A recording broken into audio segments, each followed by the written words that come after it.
अच्छा जी, अस्सलाम वालेकुम students. I hope you are doing well. मुझे ये बता दें कि आप लोगों को मेरी आवाज़ क्लियर आ रही है? यस सर, क्लियर आ रही ठीक है। अच्छा, आज जो हमारी लैब है ये है लैब नंबर 8। ठीक है। और अच्छा, इसको हम स्टार्ट करने से पहले आप लोगों की अटेंडेंस कंडक्ट कर लें।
अच्छा, चलें, सब पहले जो है अपनी अटेंडेंस मार्क करवा लें ताकि उसके बाद फिर हम लैब को स्टार्ट करें।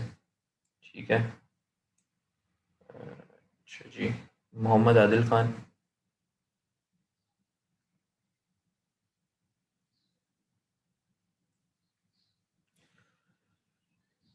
अनान फातिमा,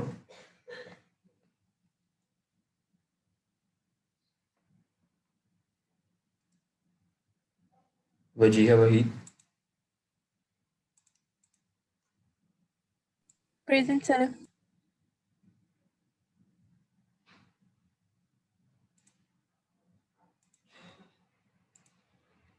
मोहम्मद शहरियार। Present sir. ठीक है। याया,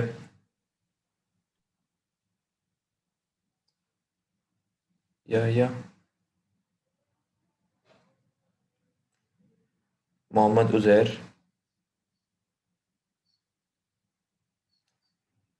सैयद ज़ुहैब हुसैन,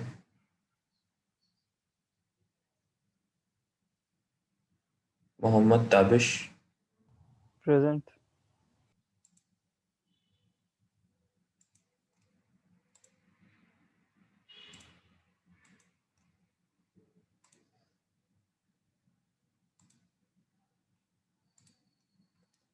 मोहम्मद मुदब्बिर।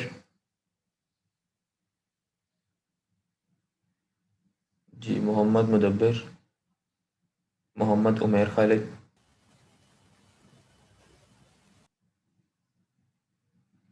Mohammad Anas, present sir. मोहम्मद गुफरान,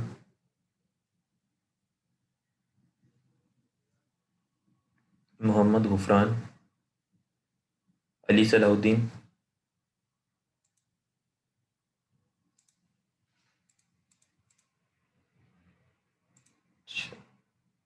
समीद वसीम,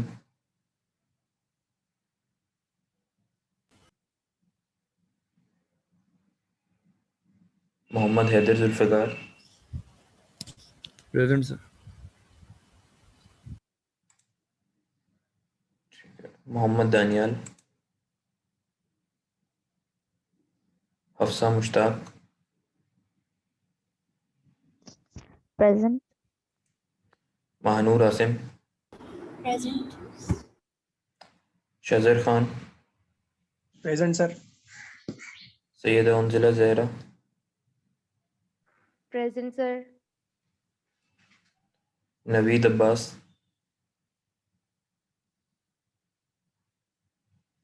आमना इकबाल, Present, sir. हाजरा मरगूब,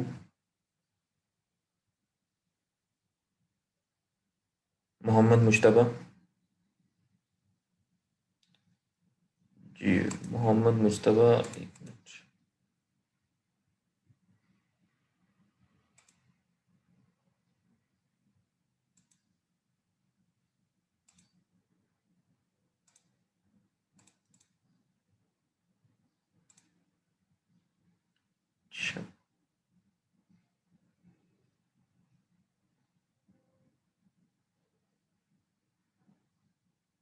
रहमतुल्लाह, Present, sir.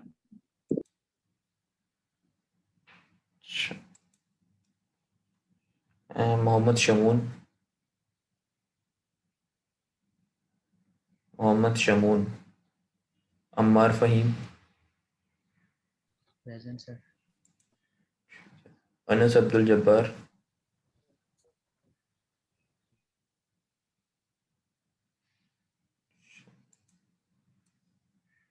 Mohammad Abdullah Khan, Present, sir. Hamza Ali,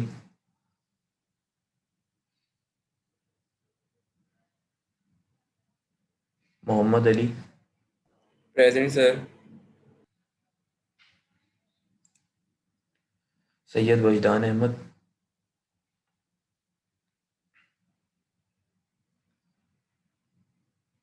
Syed Mohammad Zafar याब,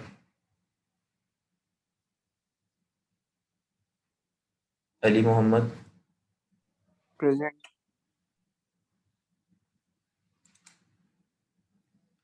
Syed Usman, Present.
अच्छा ये सब अपनी अटेंडेंस व्यू कर लें, अगर किसी की अटेंडेंस जो है वो मार्क नहीं हुई तो वो चेक करके बता दें।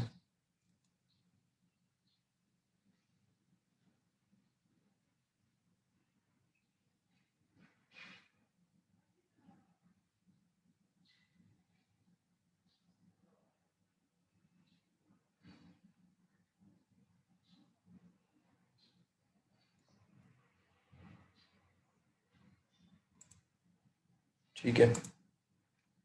अच्छा अच्छा, ये आप लोग मुझे बताएं, आप लोगों के जो मिड टर्म्स हैं वो कब से स्टार्ट हो रहे हैं?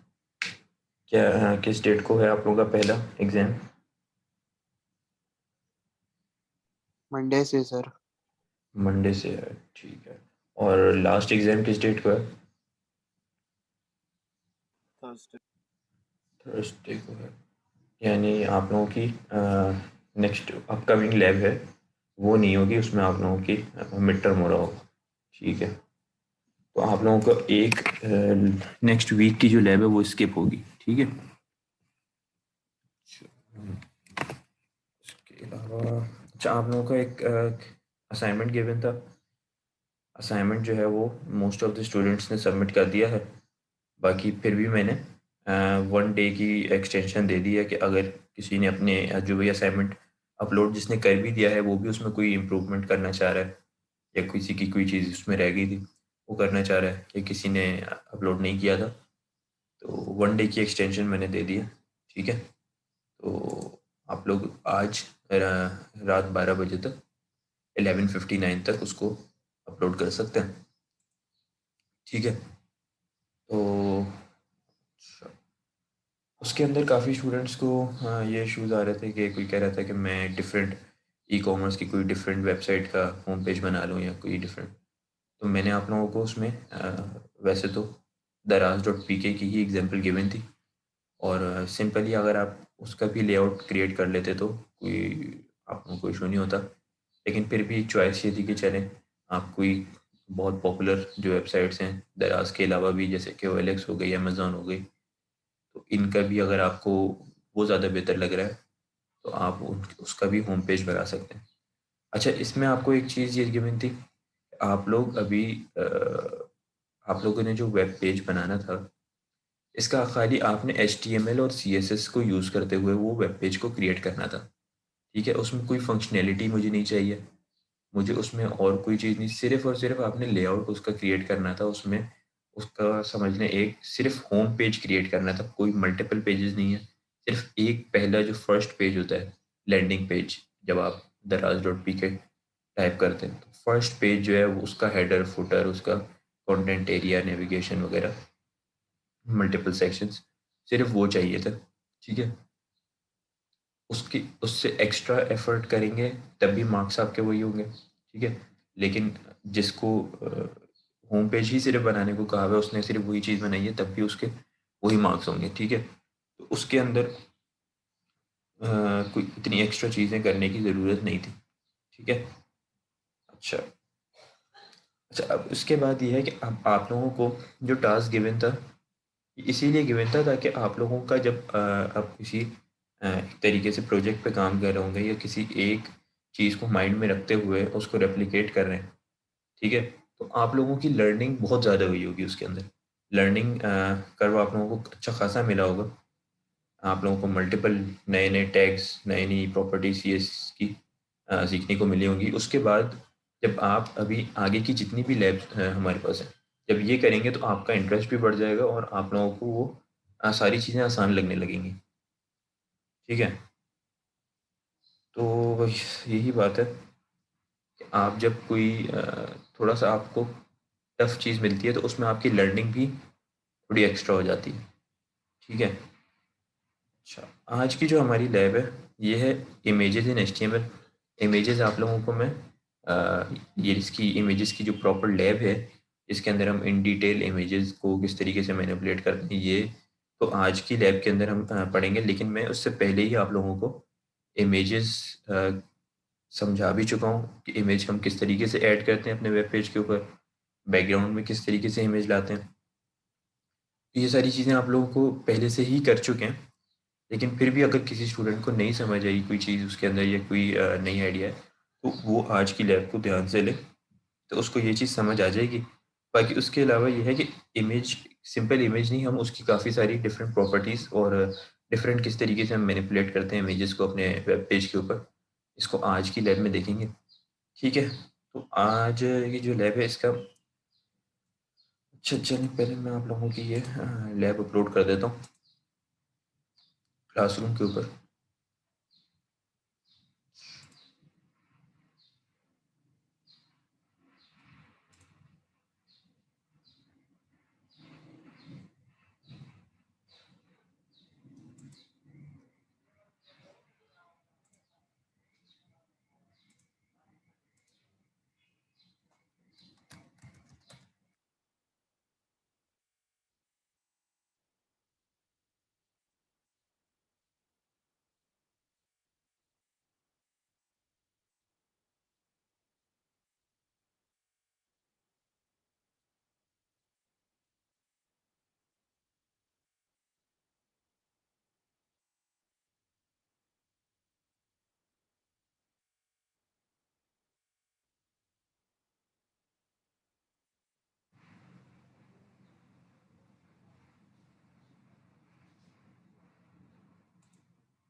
अच्छा, आज की जो लैब है ये इमेजेस की है। तो इमेजेस आप लोगों को पता है, पहले से ही आप लोग उसके असाइनमेंट भी बना चुके हैं, ज़ाहिर है उसमें भी इमेजेस आपने यूज़ किए हैं। तो आप लोगों को पता है कि इमेजेस आप कोई भी वेबसाइट बना रहे हैं उसमें आपने लोगो ऐड करने हैं, उस वेबसाइट का हेडर के अंदर कोई लोगो ऐड करना है या कोई मल्टीपल इमेजेस आपने अपलोड करनी है अपनी वेब पेज के ऊपर, कोई डायग्राम्स शो करवानी है, किसी डॉक्यूमेंट से रिलेटेड कोई इमेज शो करानी है, कोई चार्ट्स प्रिंट कराने हैं, कोई फोटोग्राफ्स प्रिंट करानी है, ठीक है।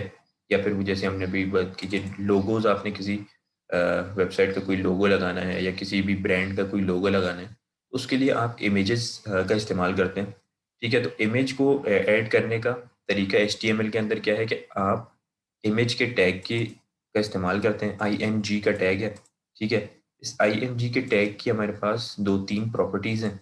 वो प्रॉपर्टीज़ क्या है, इमेज के टैग के अंदर क्या है कि आप एक इमेज का टैग, ये भी सेल्फ क्लोजिंग टैग है, इसके अंदर आप इसको स्टार्ट करने के बाद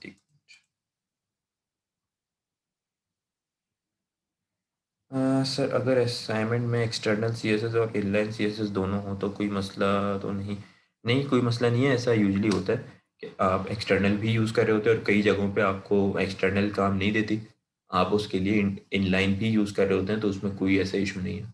आप एक्सटर्नल करें, इनलाइन करें या 2-3 को मिला के करें, तो उसमें कोई ऐसा इशू नहीं है, ठीक है। अच्छा, अब इमेजेस के अंदर क्या है कि इमेज का टैग आपने ओपन किया, ओपन करने के बाद उसके अंदर जो प्रॉपर्टीज़ हैं इमेज के टैग के ऊपर जो आप अप्लाई कर सकते हैं, वो क्या है?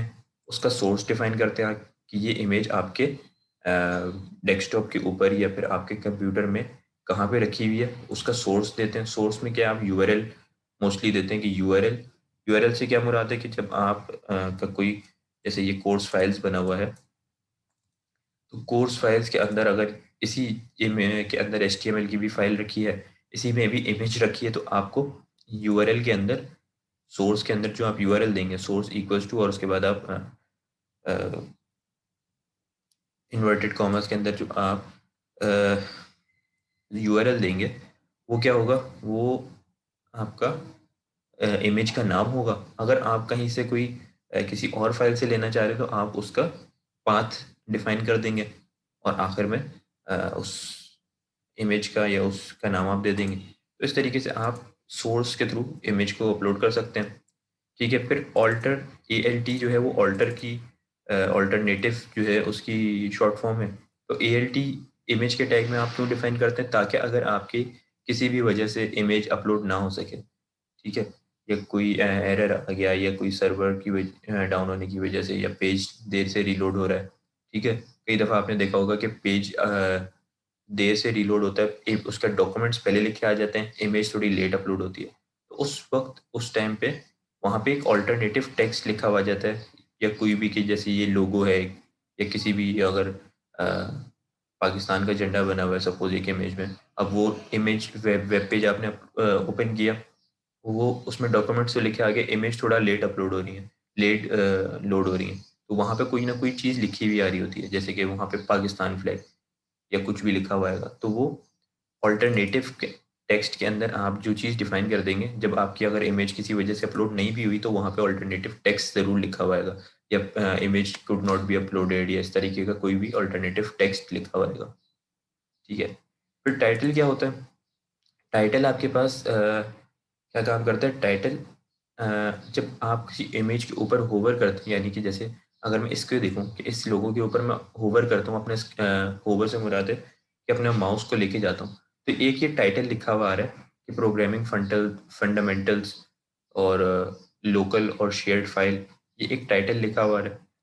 यहाँ पे मैं जाता हूँ तो यहाँ पे ये लिखा हुआ आ रहा है टाइटल। तो ये चीज़, किसी भी इमेज के ऊपर हम अपना माउस लेके जाएं तो कोई टेक्स्ट लिखा हुआ है, उस चीज़ को हम टाइटल कहते हैं, ठीक है। तो ये सारी तीनों प्रॉपर्टीज़ आप इमेज के टैग के अंदर इस्तेमाल करते हैं, ठीक है। अब मैं अगर आप लोगों को एग्जांपल करके दिखाऊं, तो आप देखेंगे कि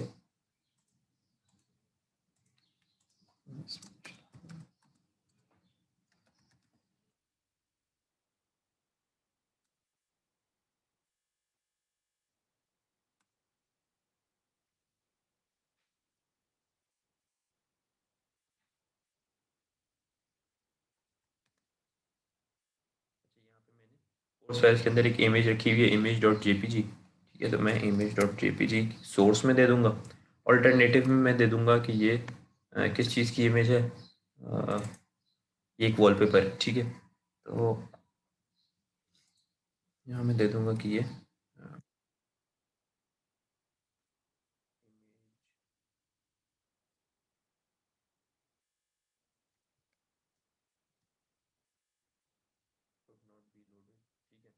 अगर इमेज ना लोड हो तो ऑल्टरनेटिव टेक्स्ट क्या है, ठीक है। और टाइटल में मैं इसको दे दूंगा इमेज ऑफ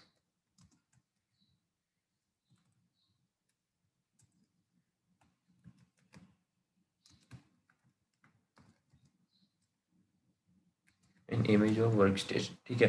तो अब क्या होगा, जब मैं इसको ओपन करूंगा,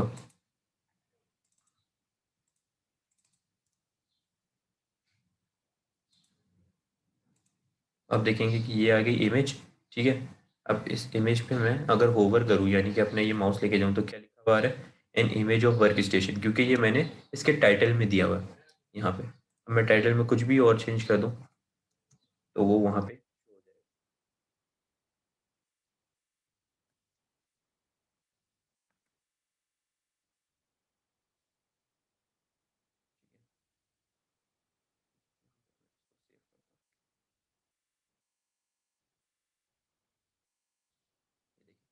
जहाँ पे भी मैं कभी इस इमेज के ऊपर होवर करूँगा तो ये लिखा हुआ आ जाएगा, ठीक है। तो इस तरीके से आप इसके ऊपर टाइटल दे रहे हैं, ठीक है। और आप चाहें कि अच्छा,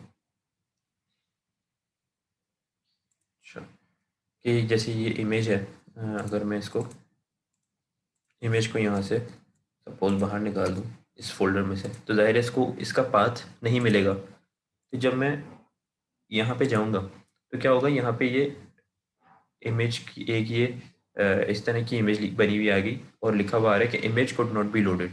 ये ये image could not be loaded का टेक्स्ट कहाँ से लिखा हुआ आ रहा है कि ये मैंने ऑल्टरनेट के अंदर दे दिया, ठीक है। अगर ये इमेज लोड हो जाए तो ठीक है, ना हो तो ये ऑल्टरनेट टेक्स्ट जरूर आ जाए। और जब मैं उसके ऊपर होवर करूँगा तब भी मुझे ये बता देगा कि ये an image of work station having a laptop. ये इमेज किस चीज़ की है वो टाइटल से बता देगा, लेकिन इमेज लोड नहीं हुई तो ये एक डिफ़ॉल्ट मैसेज आ जाएगा। तो ये चीज़ आप लोगों को ज़ाहिर है मल्टीपल वेबसाइट्स के ऊपर आप लोग जाते हैं तो आप लोगों को पता होगा कि ये चीज़ आप लोगों के पास होती हुई आप लोगों को दिखी होगी। और करते इसको कैसे ही आप लोगों ने सीख लिया। इमेज के टैग के अंदर आप ऑल्टरनेटिव टेक्स्ट डिफाइन करते हैं